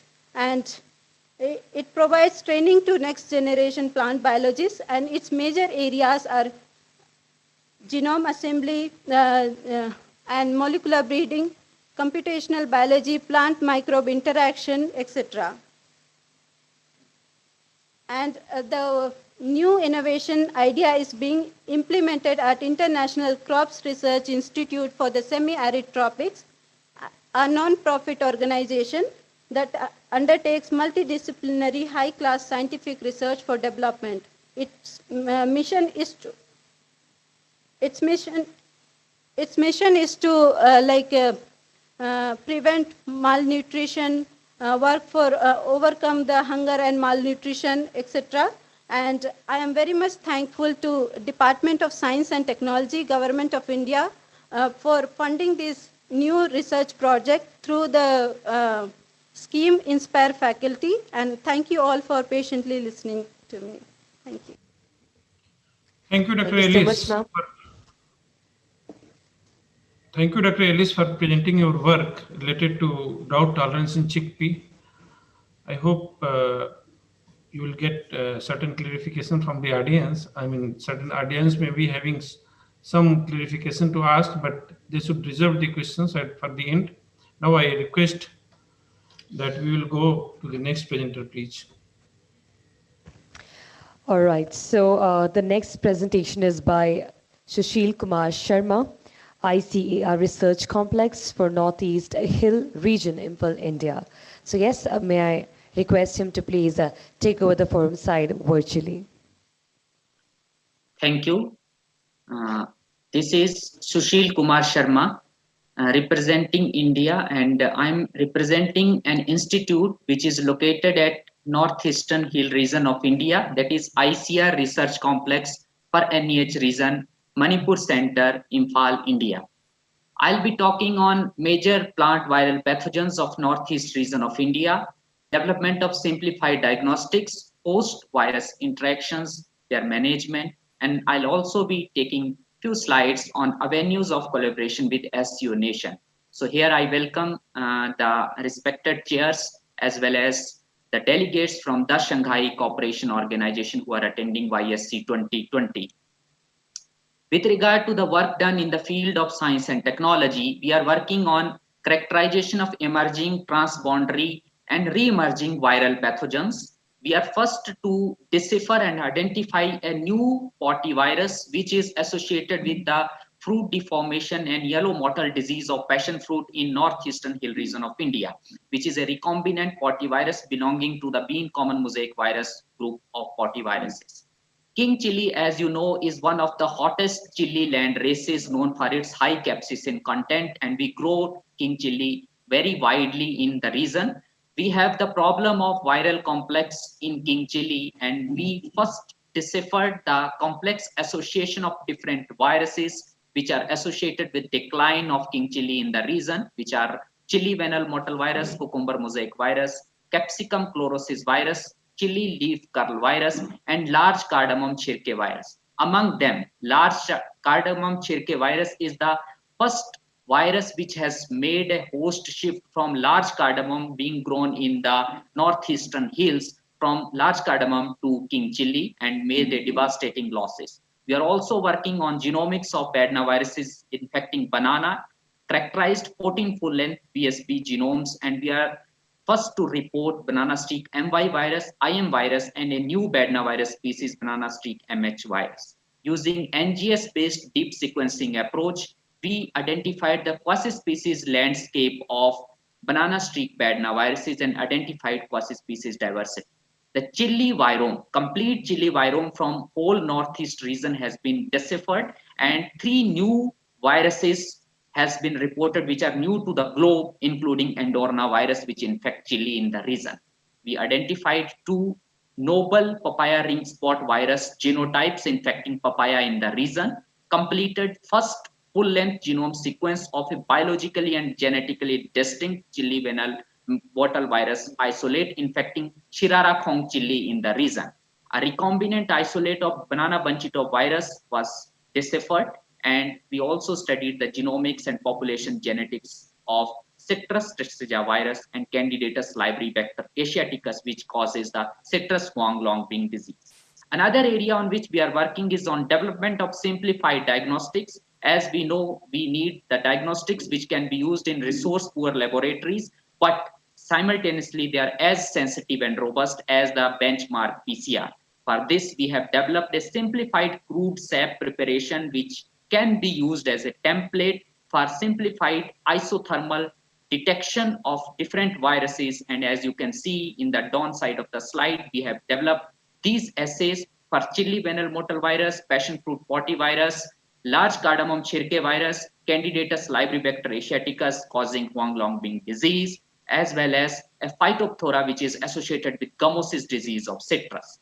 The very beauty of this particular assay is that we can complete the reaction in 20 to 30 minutes at 37 degrees centigrade, that is an isothermal temperature, without having the need to have a thermal cycler or PCR machine.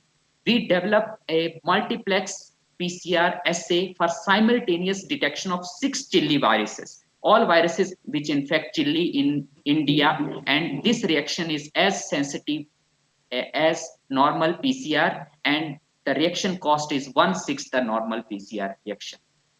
In the area of deciphering the host pathogen interaction, worldwide we are the first to successfully construct an infectious dimeric clone of any of the Badna viruses which have endogenous counterpart. We used banana streak MY virus as a model system and proved its pathogenicity on different banana genotypes like AAA, AB, BB, and AAB. We deciphered the mechanism of delayed virus infection of this particular virus on Musa balbiciana diploid banana, which is prevalent in northeastern region and is supposed to have originated in this region through de novo transcriptome, and you can see the mechanism of delayed infection and thus giving the tolerance. In the area of plant disease management, we are using CRISPR-Cas approach to edit and mutate the active endogenous PSB sequences in this particular banana type, that is Musa balbiciana, through CRISPR-Cas9 approach. We have also developed an ecological engineering management module for viral complex of king chili, and it has been popularized in farmers field through extension functionaries and KVKs. Coming to the innovative ideas and approach, I'll be discussing few innovative ideas where we can work and collaborate with other partners of SCU nation. First is on deep sequencing approach for whole virome analysis, where we use ecological and biological samples using either mRNAome or small RNAome approach in order to unravel the etiology of uncharacterized and complex viral diseases. We can also join hands to develop isothermal nucleic acid based detection systems like RPA, which can be further converted into on-site diagnostic systems so that we can use them and for virus indexing, bud good certification, on-site and field diagnosis at the point of decision making like quarantine stations as well as in the field. In the area of host pathogen interaction, we have developed many infectious clones of the prevalent viruses, and using these infectious clones, we can hunt for the sources of resistance using large genetic pools of India as well as SCO nation, and we can thus decipher the mechanisms of pathogenicity, tolerance, or susceptibility and identify the weak links in infection cycle. Microbiota is the new approach which has emerged recently in the area of plant disease management. We can also collaborate and join hand to study the healthy plant microbiota of perennial crops and also decipher the underlying mechanism which elicit the induced systemic resistance as elicited by this healthy plant microbiota, and then we can develop an eco-friendly sustainable plant disease management which is directed through this microbiota. CRISPR-Cas9 is new approach in plant disease management.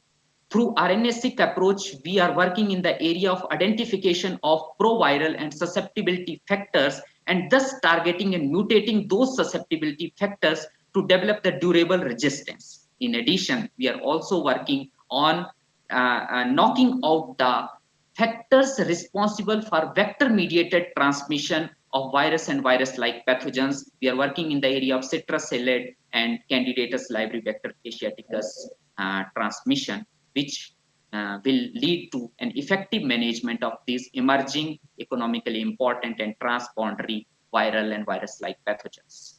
With regard to possible collaboration with SCO nations, as discussed, we can collaborate to whole transcriptome and deep sequencing based robust global virome of different ecological and biological pool samples. We can also join hands with our partners from SCO nations to undertake studies on transboundary emerging viral pathogens, tracking their movement and also developing strategies to tackle them. Global transcriptome, mRNAome, and small RNAome can be utilized to understand host pathogen interaction as we are using in our laboratory at present. We can also hunt for sources of resistance and also decipher the underlying mechanism of resistance and tolerance. As discussed, global microbiome can be studied in case of major perennial plant species, and we can use that microbiota directed management strategy for the crops like citrus, banana, etc. Finally, we can also join hand to use CRISPR-Cas9 mediated approach to knock out proviral or susceptibility factors and thus imparting resistance. In turn, this will lead to a sustainable plant health approach in a One Health concept worldwide. Finally, I am representing Indian Council of Agriculture Research as discussed by Chair. It is an apex organization for agriculture research, education and extension in the country, and under the umbrella of ICR, we are in an institute which is located in Northeastern Hill region, which is ICR Research Complex for NEH region, working on different farming system models, improving production and productivity through various approaches, and I am working in the area of plant protection, plant disease management. One of the goals of our institute is on establishment of surveillance, detection and management of transboundary plant and animal diseases, including transboundary pests and diseases. This is the area in which I am working. This is the glimpse of our institute's research farm, etc. Finally, I would like to thank for the opportunity to present the work in this prestigious SCO YSC. Thank you, one and all. Thank you, Dr. Sharma. Listen to you. On your work on characterization of transboundary viral diseases, particularly in many perennial horticultural crops, be it banana, citrus, passion fruit, or even vegetable crops like chili. So it's great. Now we will be moving to next presenter. May I request to invite the next presenter, please.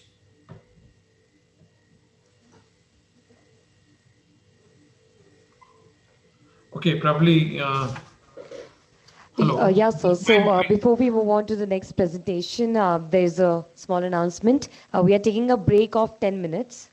So yes, I want everyone to be here by 12:28. That's going to be a 10 minutes break, and then we'll be moving to the next presentation. I think he's not able to connect right now. So can we move to the next presenter, please? Banikuana. So we'll be taking them in a while till they get connected, but here we'll be moving to the next presenter right now. So now can we have Banikuana Anna, and we have the recording of hers to be please played onto the forum side. Good Good day, dear colleagues. My name is Anna Banikova and I'm from Saratov State Agrarian University, Russia. Let me present a lecture on the subject, development of novel higher quality eco-products with functional ingredients from secondary raw materials of grain crops for the prevention of nutritional diseases. This project is supported by the Russian President grant and we are very thankful for this. Research is devoted to the development of the functional food products with functional ingredients from secondary raw materials of cereals obtained as a result of their deep processing by biotransformation of a polymer complex using hydrolyzed enzymes as the most effective way to obtain prebiotic and antioxidants. The problem of biocatalytic processing of secondary grain resources is urgent and requires scientifically based technological solutions. Cold pressing, heating, reflux, soak-set, and solvent extraction have been used widely to obtain bioactive components from natural materials. These processes, however, are associated with the disadvantages including safety hazards, high energy input, low product quality, environmental risks, and toxicological effects. Therefore, the significance of this work refers to the alternative source of food bioactives obtained during enzymatic hydrolysis with a wide antioxidant and prebiotic spectrum without affecting sensory perception of the final product. Following the procedure of step-by-step enzymatic hydrolysis, the concentrate of biologically active substance was obtained. It contains protein, carbohydrates, oligosaccharides, polyphenols, and ash. Since we propose the extract as a prebiotic, the investigation on growth dynamics of prebiotic cultures was carried out. It is known that accumulation of biomass of prebiotic cultures occurs faster when using nutrient media with xylose and lactulose as compared to milk. Thus, oligosaccharides have a significant stimulating effect on the growth of prebiotic cultures of Lactobacillus acidophilus and Bifidobacterium bifidum, which was similar to lactulose, a well-known prebiotic. Obtained data indicating a higher antioxidant activity of extracts of polyphenols. The results of the study on the change in the antioxidant activity of polyphenol concentrates during storage did not reveal changes within 8 months at a temperature of 20 degrees and relative humidity of 70%. Thus, the feasibility of biotechnology for transformation of secondary products of grain processing into functional ingredients has been confirmed, which will further allow them to be used in novel formulation strategies with bifidogenic properties. The novelty of research lies in the production of functional products based on the use of biologically active potential of secondary raw materials of grain crops. In the long term, the value of research relates to the potential cost effectiveness of using functional ingredients, polyphenols and oligosaccharides from recycled cereals in the creation of affordable, nutritious, and higher quality organic products. New grain bars, dry cereals, bakery, and confectionery milk-based products will meet the population needs for polyphenols by about 40% daily intake, prebiotics by 50% daily intake. For the first time, this approach will be combined with an assessment of physiological effect of developed products on the organism of rats in terms of prevention of diabetes, overweight, and cardiovascular diseases. It is expected that the results obtained will contribute to the development of an innovative methodology in the field of improved technological solutions for functional purposes and the use of recycled products. Innovation of these projects will underpin the creation of fortified foods and functional ingredients that have high nutritional value, good sensory profile, and long shelf life, which is expected to bring significant socio-economic benefits, increased economic returns for farmers and agriculture industry, and most importantly, healthier population. We are open for any communication and collaboration We are ready to publish with co-authors, accept researchers for visiting and mutual projects, organize academic mobility, and etc. I am working in the area of food science and biotechnology, but we can propose any project in the area of agriculture and food of your interest. As mentioned, I am from Saratov State Agrarian University. In the ranking of agricultural universities in Russia, our university occupies a leading position, and it is within top 100 universities in Russia. Given the extensive experience in development of international activities, our university became a member of the consortium of supporting educational organizations, exporters of Russian education, consisting of 39 leading Russian universities. In addition, the university is a member of the Association of Russian and Japanese Universities within the framework of Japanese-Russian economic cooperation and humanitarian exchange. The Association of Leading Agricultural Universities of CIS countries and Association of Universities of the Volga Federal District of Russian Federation and provinces of the upper and middle reaches of the Yangtze River of the People's Republic of China. Thank you very much and looking forward to seeing you here.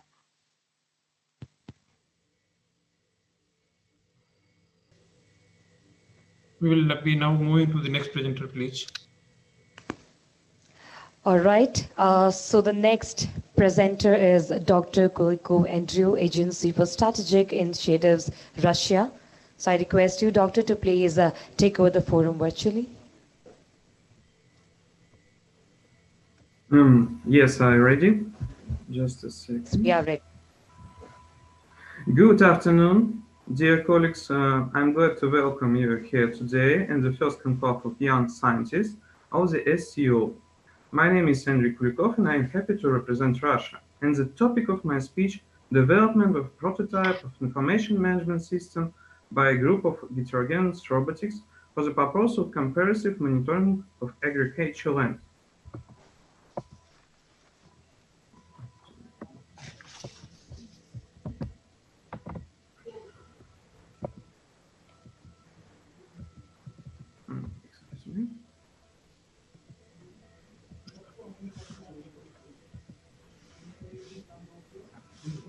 Today, in the agriculture sector, land monitoring is carried out using unnamed aerial vehicle, without linking them with ground-based automatic combines and drip irrigation system, is one common information, which increases the time for decision-making and task distribution. Models of method of group interaction of the project of rate and domestic teams were analyzed on the basis of the considered models. Optimization. The optimization model have disadvantages in the form of complexity of calculation action to complete the task set by an entire system. The main advantage of the strategy is the ability to implement an algorithm for group interaction of heterogeneous robots, as well as the easy to integrate in homogeneous type of interaction of robots in heterogeneous control system. Combined. The combined model of a group interaction of the theory of multi-agent system is based on the theory of general plans and the theory of agreements, but this approach has a number of drawbacks. If an agent is not able to perform the assigned action by reassigning the action to another agent is not provided in the theory of general plans, then you need to choose a new plan to achieving the goal. Simulation. When we talk about simulation models, we mean swarming and the swarming algorithm for interaction between animals and the insects. The main advantages of the MIS model is optionally for working in the homogeneous system. The disadvantages of the model is that cannot be applied to heterogeneous systems, since there are no examples of intertype interaction in nature. Evolutionary. So now the result of evolution is single individual, and the collective is just a lot of individual robots.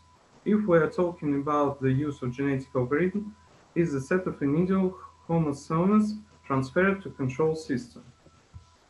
Algorithm for efficient distribution of tasks was proposed based on theory of economic mechanism, namely action, that function of the basis of consensus, that is, do not conflict with each other when distribution tasks and allow you to find the most suitable robot. The main task that was solved is to create a truthful and efficient action, namely to minimize the number of calculations and increase the latency of the truth of the algorithm. Today, from the point of view of implementing a system for distribution tasks in a group of robotics, the most suitable is the weak reaction.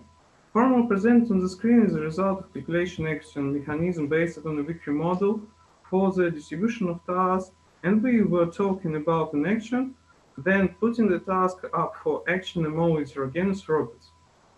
Therefore, an expected efficiency of the system without entry threshold, in case of R 0, equals the first term when we entry threshold increase the expect system efficiently increase reaching a maximum when R 0. It was calculated and regardless of the number of agents. The use of threshold level 0.5 from the exciting distribution of values ensures the highest efficiency of the system as a whole. Figure 1 is a graph of input threshold value of the action 0.5 for getting the task. The ordinate axis show the system's profit for entering the threshold value. On the basis axis, the threshold value is shown. Figure 2. Graphs for different number of robots that prove that threshold value was entered correctly. A family of graphs that clearly show the same pattern depending on the threshold value of the system efficiently. The weaker action-based task allocation algorithm helps you split large and small tasks into nodes and the result distribute this node among robotic by putting them up for action. To quality the most appropriate, the formula was developed for evaluation the efficiency for the performing task. The formula for evaluation is suitable for robotic tools for distribution tasks based on internal parameters differs from the known as follows. For rate analogies, the distribution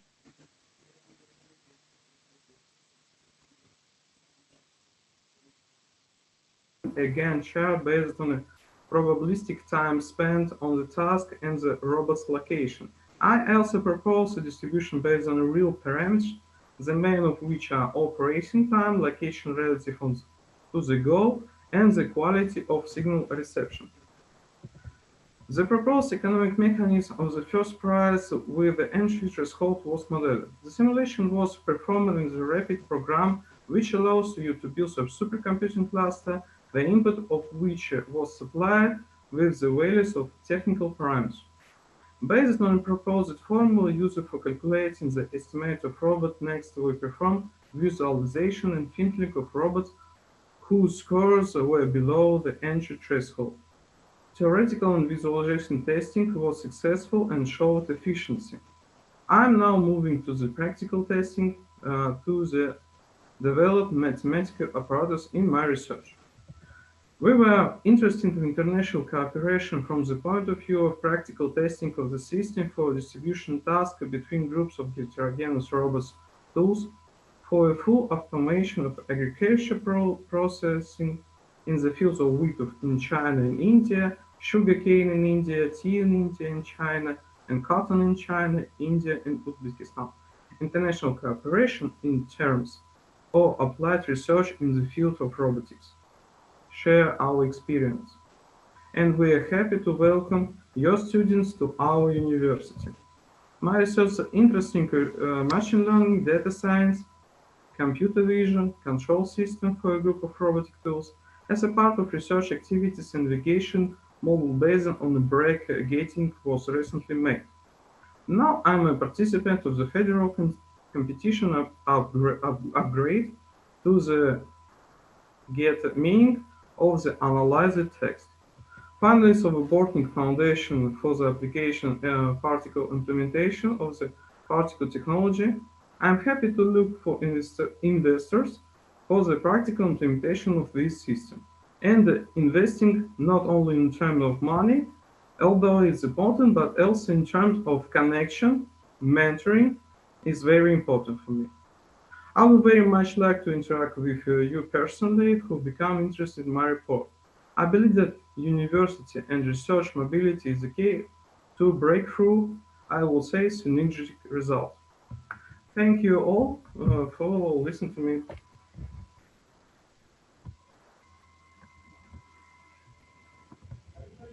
Thank you, Dr. Kuliko, for your work on use of heterogeneous robotic tools for the purpose of comprehensive monitoring of the agricultural land. Now, we'll go to the next presenter, please.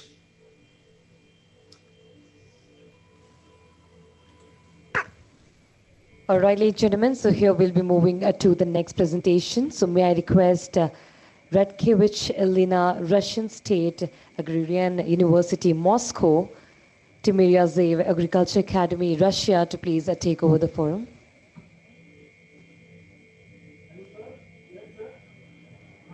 Good day.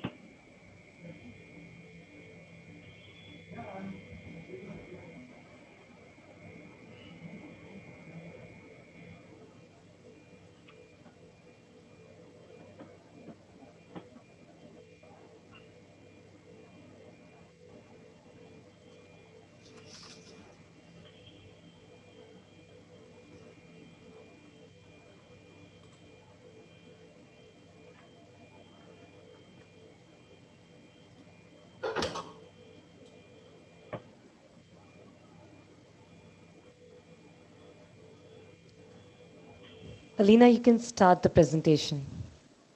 Yes, okay. 1 minute.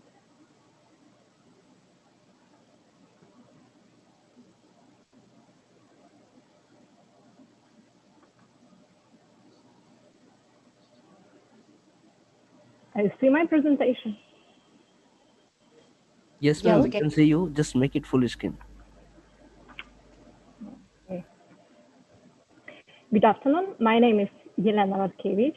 My project is about innovative approach to grow clean and healthy food based on aquaponics, not hydroponics. Aquaponics is an upcoming farming system that uses fish and their waste feed plants in a greenhouse. It's organic, sustainable, and can be done anywhere.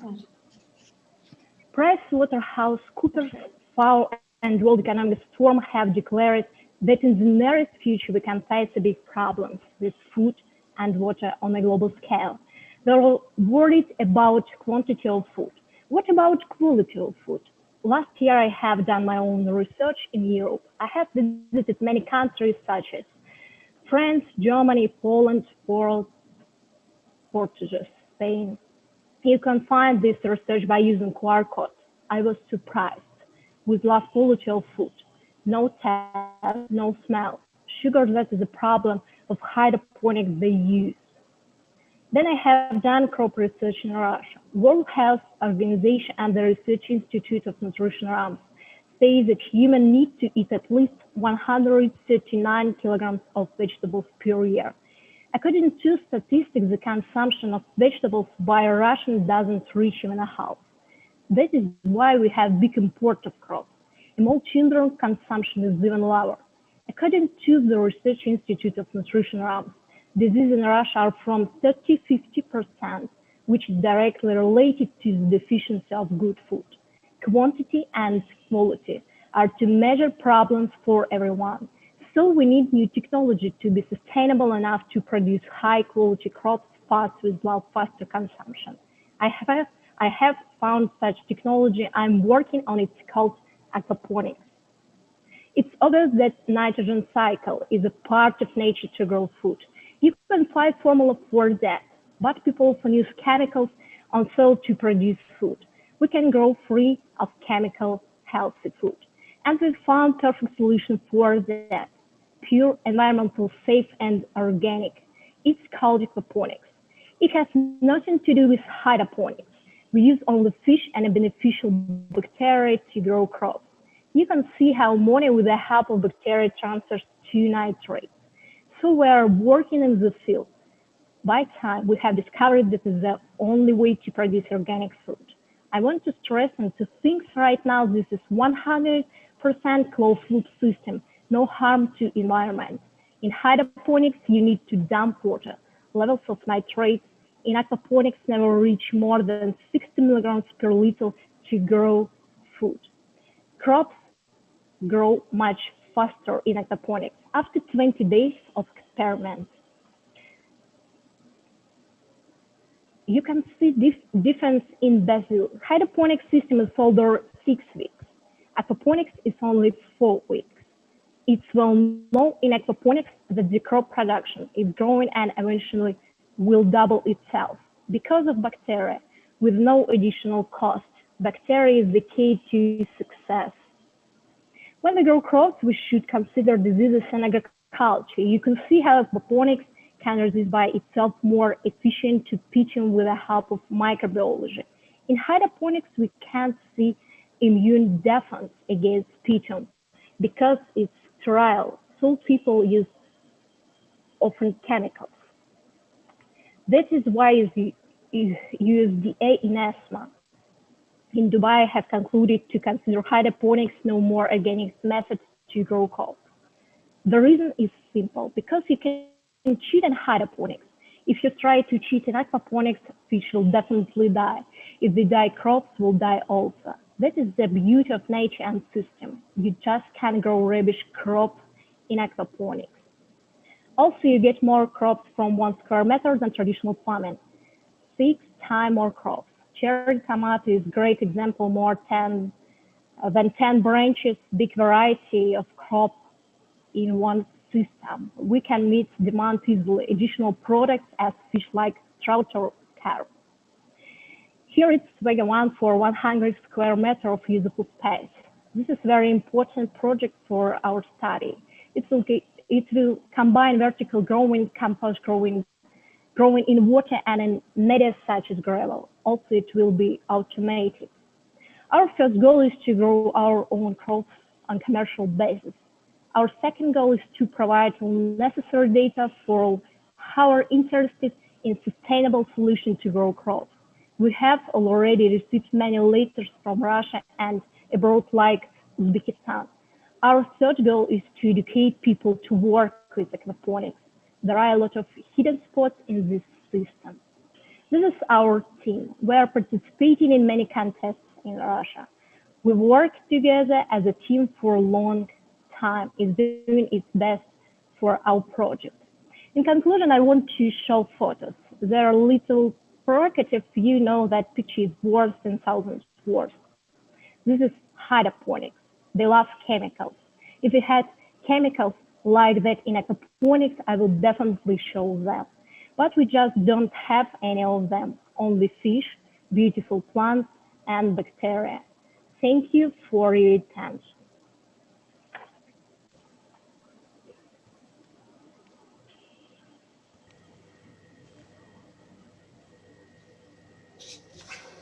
Thank you, Dr. Elena. I think we have left with 2 presentations. If they have joined us, we can go with the presentation of Dr. Karavev and Dr. Samakar Kulo Amir, if they are available. All right, doctor. So we'll be starting up with the next session by Samarkulov Almir Turda Revij. Yes, he's from Kyrgyz National Agrarian University, Kyrgyzstan. So yes, may I request him to please make the proceedings part done.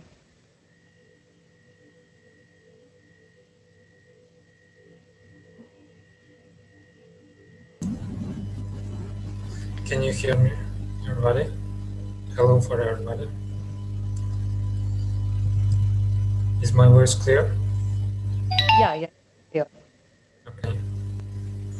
Now, may I introduce myself? My name is Almir Samarkulov. I am from Kyrgyz National University, okay, and I'm an undergraduate student in there. So I have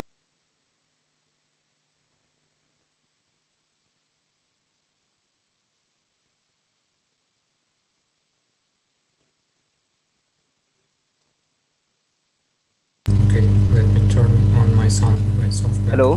Hello? Yes, can you hear me now? We can't hear you properly. There's a buzzing sound. I think. Do There I is a need lot to? of background sound from your side, sir.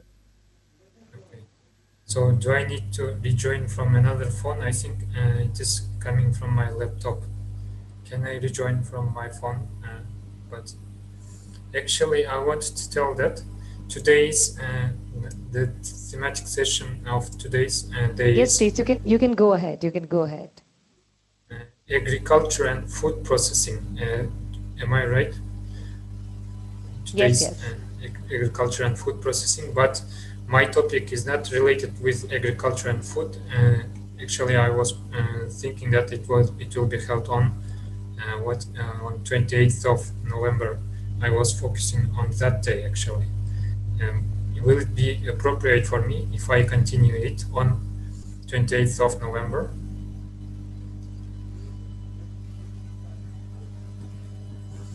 And did you understand me?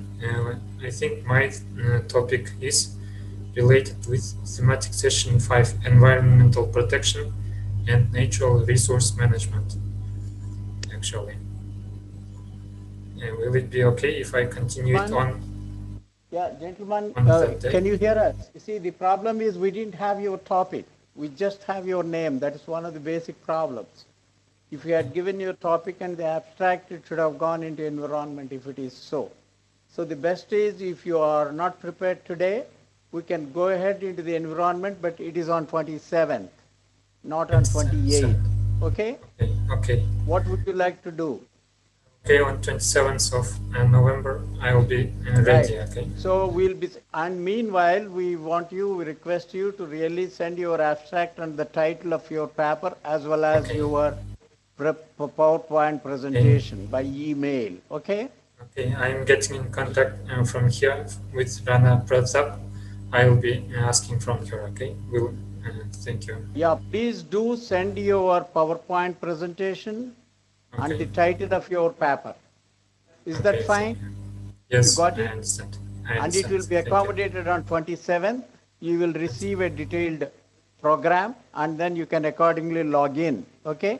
Okay, thank you very much. And try to get a better connection. Okay, thank you. I will do it. Yeah. Yeah, but please try to get some better equipment so that we'll be able to hear you. Okay? Okay, thank you. I'll be doing that. I will join from better connection. Thank you. Go ahead with your networking up to 1:30 because whatever lunchtime.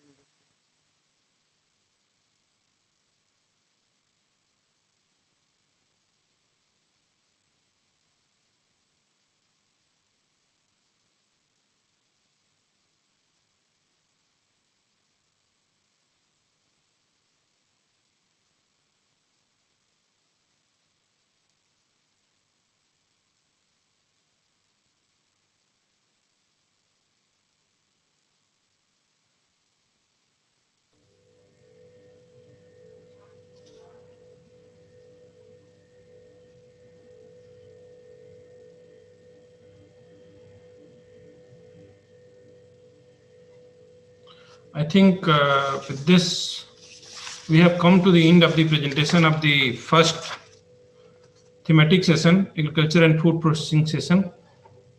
And in this session, we had 8 presentations from the young scientists, 2 from China, Dr. Bhavan Gao and Dr.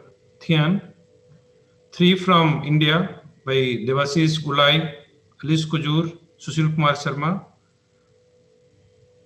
We missed the presentation of Kyrgyzstan. We missed the presentation from the Kyrgyzstan today, but again, we will have presentation of one young scientist tomorrow. Then we had presentation from the Russia. And with this, I think we are coming to the end of the session.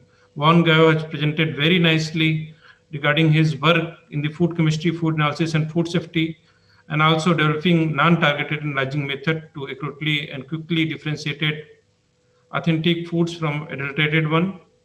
So Dr. Thian work, it was very impressive to us. In his research, the hydrolysis selected to make the suitable cocktail for manufacturing of the natural fruits vegetable sector to completely release the functionally oligosaccharide and peptides. And he also proposed that enzyme cocktail and component of raw material utilized to produce nutrient-rich syrup from fruit and vegetable crops that can be done directly. Devasis presented his work of the mitigating the arsenic toxicity, and currently more than 200 billion people are suffering from the arsenic toxicity in food in one or other way. So he proposed a sustainable nanotechnology based research to develop materials to be applied to soil and irrigation water to arrest aqueous arsenic before it enters into the important fruit crops, particularly in rice. Alice Kujur has presented her work for the drought tolerance in chickpea, and she is aiming to improve the drought tolerance through integrative physiological and genomic assisted breeding approach in chickpea. She also focuses on generation of various genomic resources, including high throughput genomic assemblies and genotyping database useful to genomic assisted breeding application. Sushil Sharma, he focused his work on the viral diseases, particularly the transboundary viral diseases in many perennial horticultural crops. He also proposed that to utilize the CRISPR and Cas9 techniques to get rid of the viral diseases in many perennial horticultural crops. Coming to the presentations of the Russian Federation by Andrei Kulikov, he presented the use of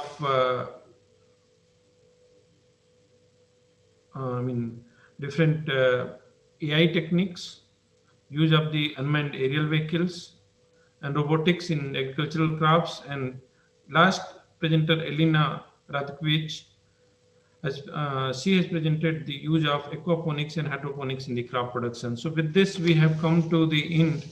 And before coming to the end of this session, we will have another session on the thematic networking and group discussion on future perception. This is a very important session from the young scientist perspective, and it is important session for this conclave, because from here we will be taking ideas from the young scientists who are participating in this event. They will be having the discussion on the what perception they have. And I think we have proposed two topics. They should feel that this topic can be proposed for the next future announcement whenever we are going to collaborate, and we are getting some collaboration funding also. Maybe not now, but in future, we can have some announcement from the Department of Science and Technology and from the SEO Secretariat. So we announced that two topics. One is the food fortification for better nutrition and enhanced immunity with innovative food formulations.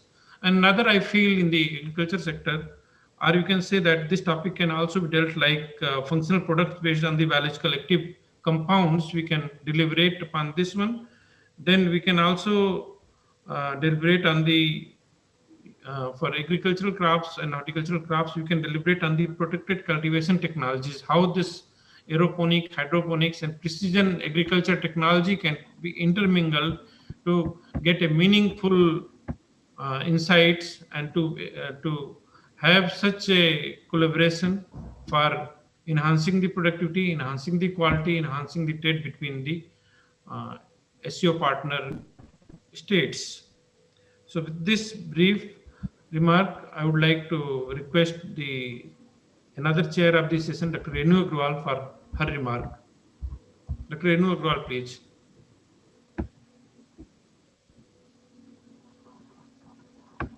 Thank you very much, Dr. Patel.